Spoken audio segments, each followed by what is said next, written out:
Who are we talking about, Gabrielle or Alfie? Both. I really thought that I could move on from them, but they both mean so much to me for different reasons, And now you actually have to choose?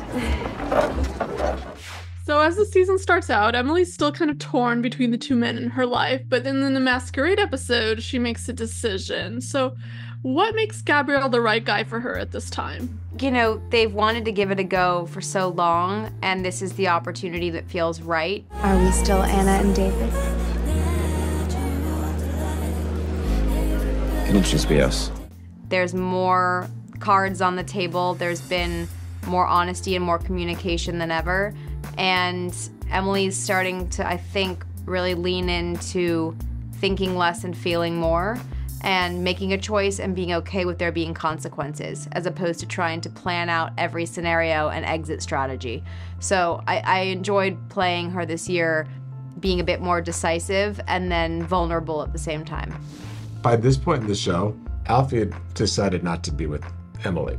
Emily is with no one at this point, and I think she felt like, in a way, that the way was clear for Emily and Gabrielle. I think the Masquerade allows them, ironically, to drop their masks with each other, even though they're wearing a mask. It allows them just one moment that we haven't seen in the series for so long, just for the two of them to sort of like disappear and come together. And I think we have that amazing moment while they're dancing where the world around them just disappears, just symbolizing how they finally find their way back to each other at that Masquerade ball. Lucas, were you like getting antsy for them to get together, and how does it feel to finally be playing them in a relationship after several seasons of will they, won't they?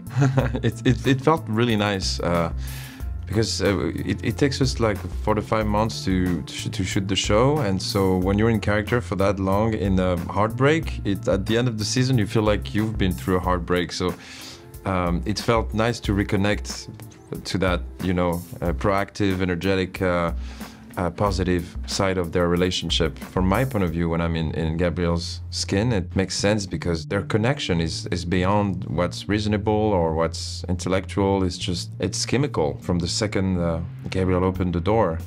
So, sometimes you can't fight. You can't fight what's organic.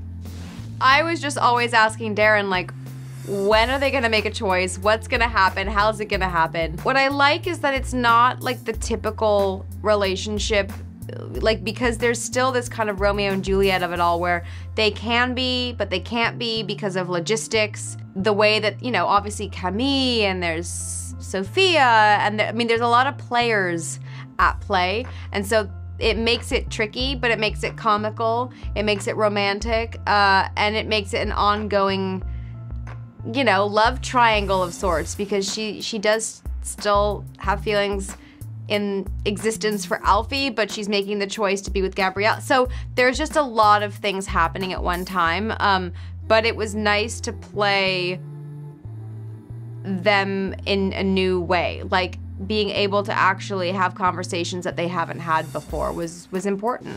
Do you think she picked the right guy leaving with Gabrielle? Gosh, I think when you leave with your heart, you leave with your head. I think it leaves space for a little bit of confusion here and there. But did she make the right choice? I think she made the choice that was right for her at the time.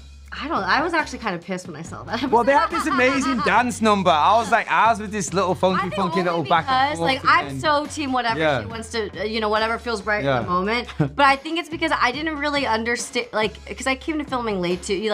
I didn't quite understand, that Alfie came all the way to Roland Garros and he did that, and he didn't, he could have really just left her high and dry. And I just think that was a quick turnaround to be you know what, never mind. Yeah, so for me watching it as a viewer, I was kind of like, really? But I should never have let you go. I made a huge mistake. Wait, you're not. You thought I was Emily. And we don't see him after that episode, so what is he up to? How is he feeling? He's on the mend. Yeah, luckily he doesn't live in the same apartment building as everyone else, so he's definitely around in Paris and working and thriving or trying to get over Emily, but he's just not running into everyone in the hallway.